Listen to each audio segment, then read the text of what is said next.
This is Squaw, Colorado, a small mountain town in the heart of the Rocky Mountains. We came to Squaw hoping to get a glimpse of what it's like to live in small-town America. Our camera crew interviewed and followed the lives of 6 ordinary individuals, and in doing so, we believe we have painted a portrait of the people of Squaw. This is 24-year-old Squaw resident Vernon Hogg. Once a seemingly normal person, his normal way of life has been drastically impacted due to the fact that he has been waiting 15 years for a pair of X-ray glasses he ordered out of the back of a comic book when he was 9. You know, in the mornings I eat my buttered corn. Popped. It helps me get my nutrients, my energy.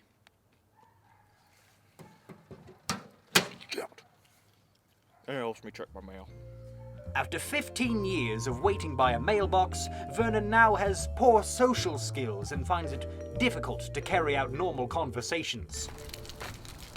Morning, Vernon.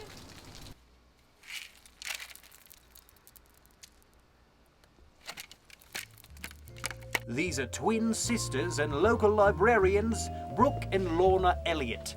Brooke and Lorna moved to Squaw 2 years ago after graduating college. Well, I'm Lorna. I'm Brooke. We're from Squaw, Colorado, and we're fraternal twins. We're 23 years old. We have the same nose. we do. We have the same nose. I think that's the only way people know we're twins. However, their noses aren't the only thing the two share. Brooke and Lorna suffer from Phillips disease, a rare condition similar to Tourette's, which makes them uncontrollably scream roughly 30% of the time they blink. We scream. We scream when we blink, which is really interesting, I would say. It's made life... Are you okay?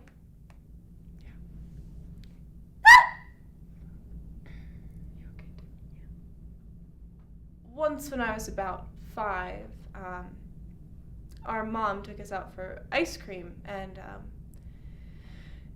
when I had just gotten my 3 scoops of ice cream, I blinked and I screamed, and my mom said, "We don't literally scream for ice cream, so shut the fuck up." Are you okay? Yeah, I'm sorry that happened to you. It's okay. This is local entrepreneur and small businessman Byron McEldry. A lively and genuine individual, Byron has lived in Squaw his whole life and represents the small business sector of the town. My name is Byron McEldry, 28 years old, and I've been in Squaw, Colorado all my life. And what I do is I sell used mattresses, used pillows, and used blankets to people who like to sleep. Due to the bad economy, Byron is forced to use new techniques to sell his merchandise. Yes, hello, police. I'd like to report a robbery down at Byron's used mattress sales. The prices are so low, people are stealing those things. 911 has stopped Hello? taking his calls. This is the humble home of Squaw resident Simon Groves, a notoriously soft-spoken and gentle man. Simon spends the majority of his time alone. My name is Simon Groves, and I'm 21 years old. My wife recently left me. We were married for about 3 years. We got married right out of high school. I was 18, and she was 18 as well. She's a month and 5 days older than me. And first year of marriage was pretty good, I'd say. We both were happy. And as time went on, I started seeing some subtle hints that maybe she wasn't as interested in me as she once was. And after a while, that became more and more clear. And so I'm still living here, though, even though she's gone. And I've been trying to fill my days lately. I've been learning how to make oatmeal. So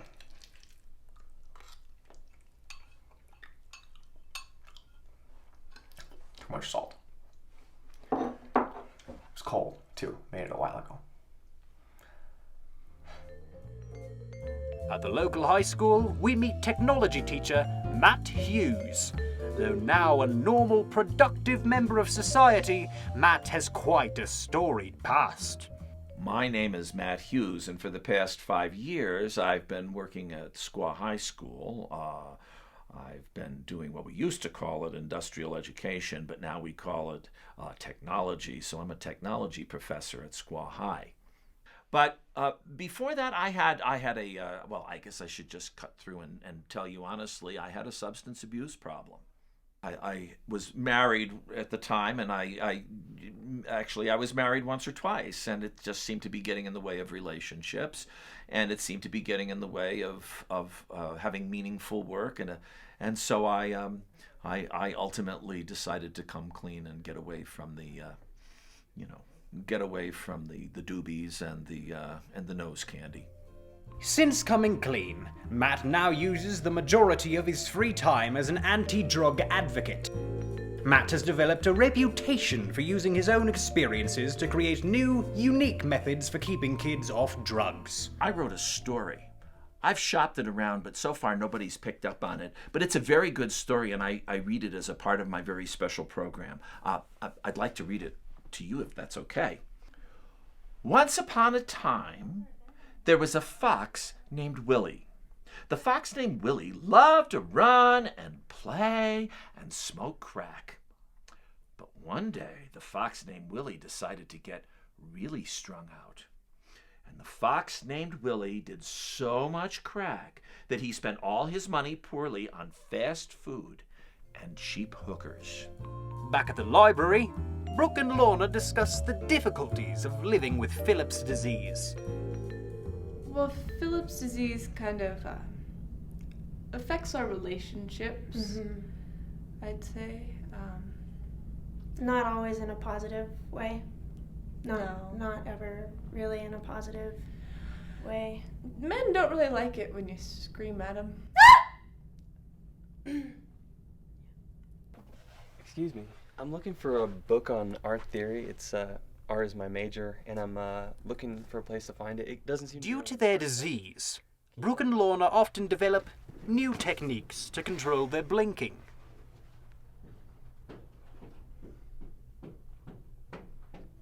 I think I saw it somewhere over there. Who's your friend?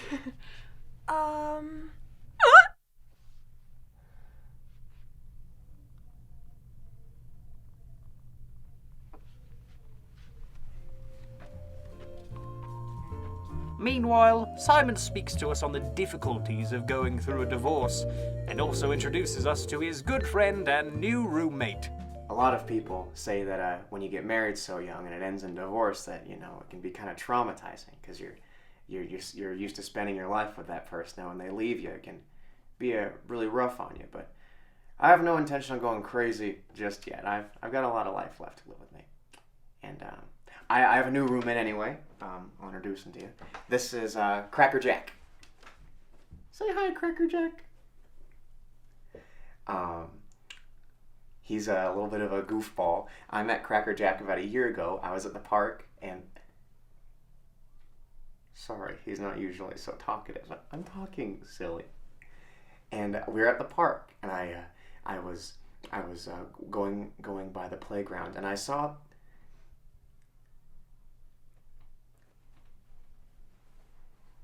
You need to stop talking, because you're making me look stupid.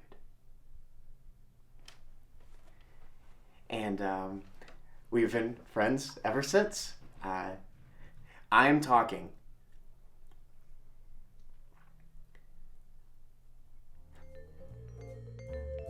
After a mere 4 hours of sleep, Vernon wakes up early to check his mail.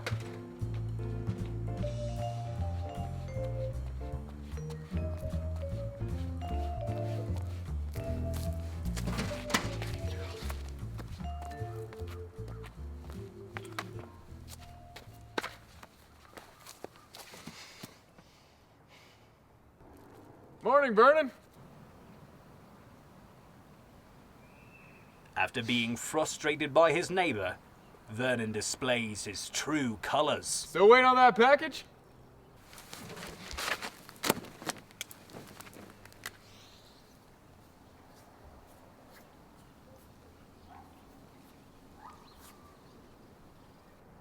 All right, then. You have a good day.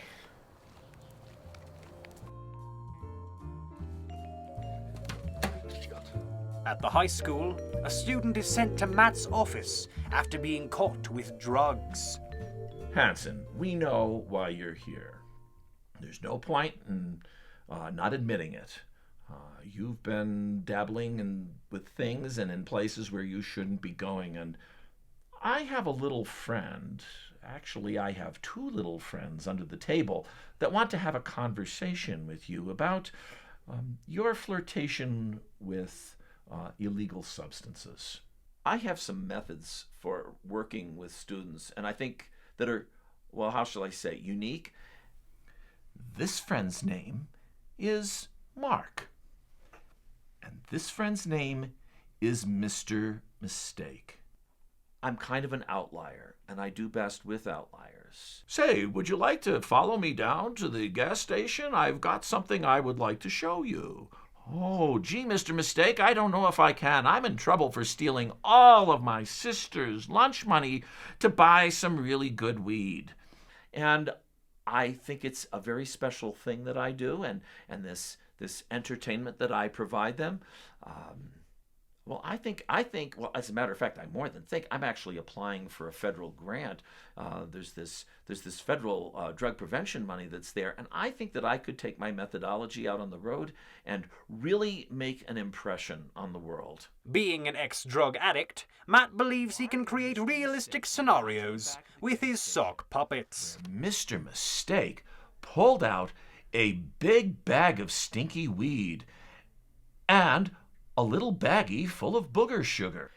It's just really enlightening to hear what they're struggling with and to know that their struggles are my struggles. And so Mark said, "No, I'm sorry, that would be wrong. I don't think I'm going to buy that from you today." And Mr. Mistake said, "That's a very good thing because I'm an undercover cop." And to let them know that if they avoid drugs, they can actually turn out just like I am today. That is why you shouldn't do drugs, because you never know who might be a cop. Using the internet, Simon finds the phone number of an old friend. Alyssa. It's Simon from high school. I'm great, thanks. Hey, I was wondering how much I'd have to pay you to come over and kind of wear some of my wife's old clothes, walk around the house a little bit.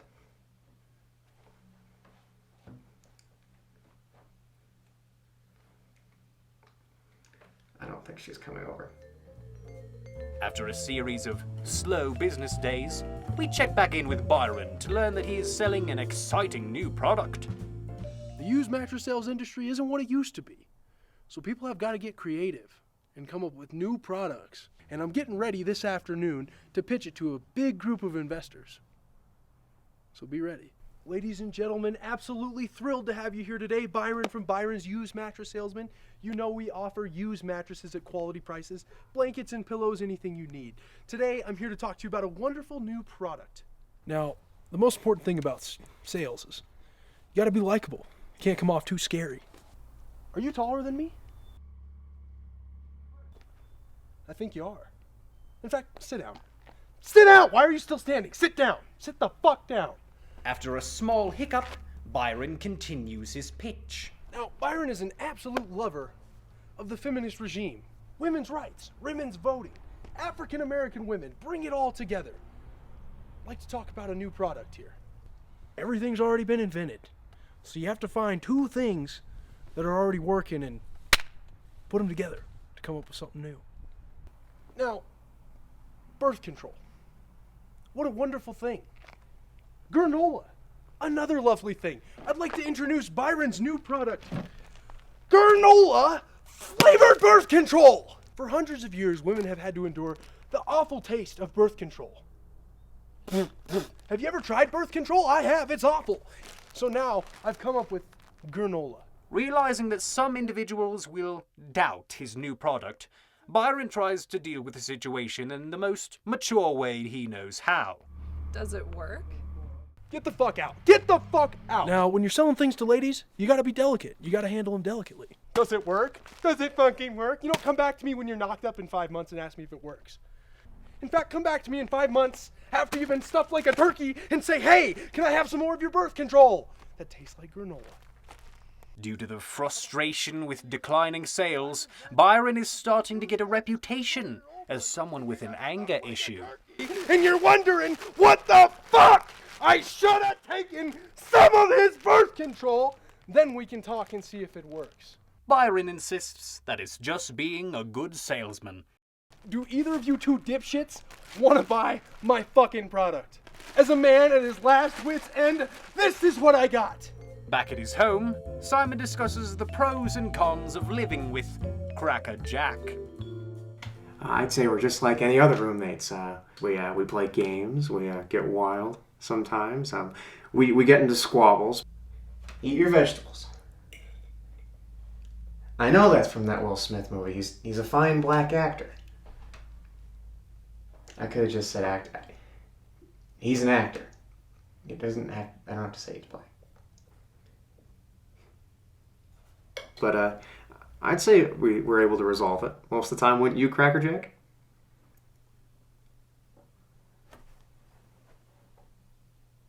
Potty mouth. After ruining his third favorite shirt, Vernon gets revenge on his neighbor the only way he knows how.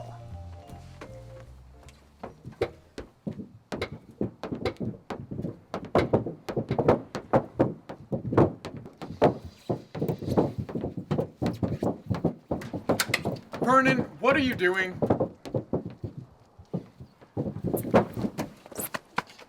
When we asked Vernon how he thought he handled the situation, he said this.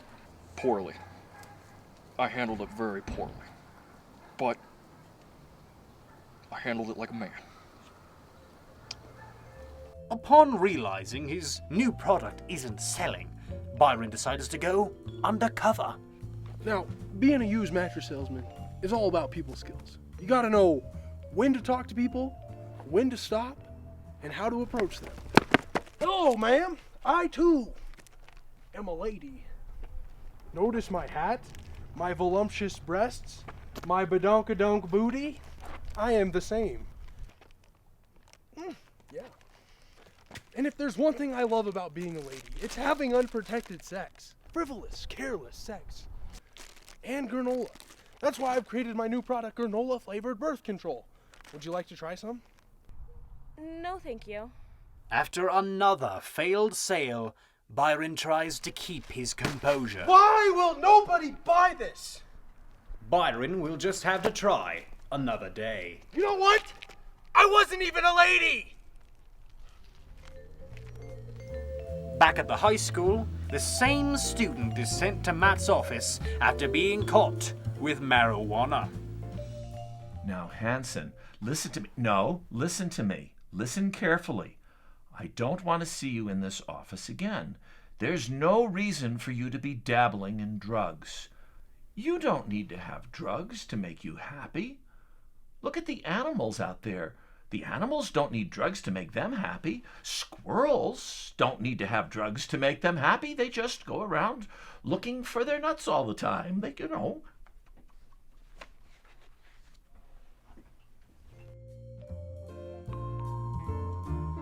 From the high school, we check back in with Simon to see how he's adjusting with his recent divorce. Sometimes when I shave, I put on a little bit of a shaving cream mustache. It's a little bit of a goof. It's kind of funny. It makes me laugh. You don't usually see somebody with a white mustache.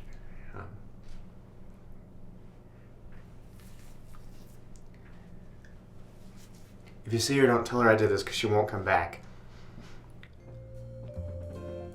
After another failed attempt to not scream, Brooke and Lorna try yet another new method. So another method we've started trying that Brooke actually discovered was if we draw a hand turkey while we're talking to someone, we don't scream as much. Hi.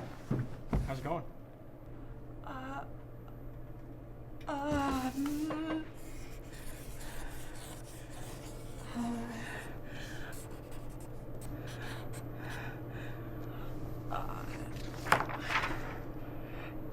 it's a turkey? Back near his mailbox, Vernon is surprised by an unexpected guest.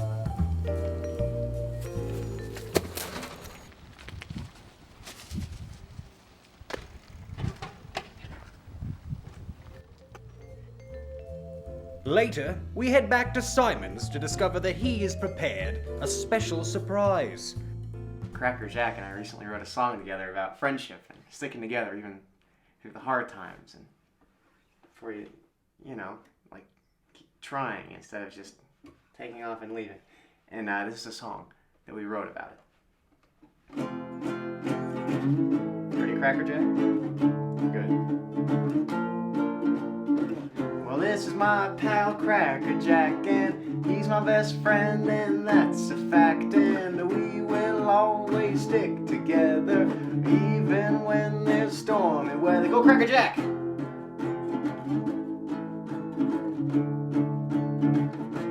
Woo! You've been practicing.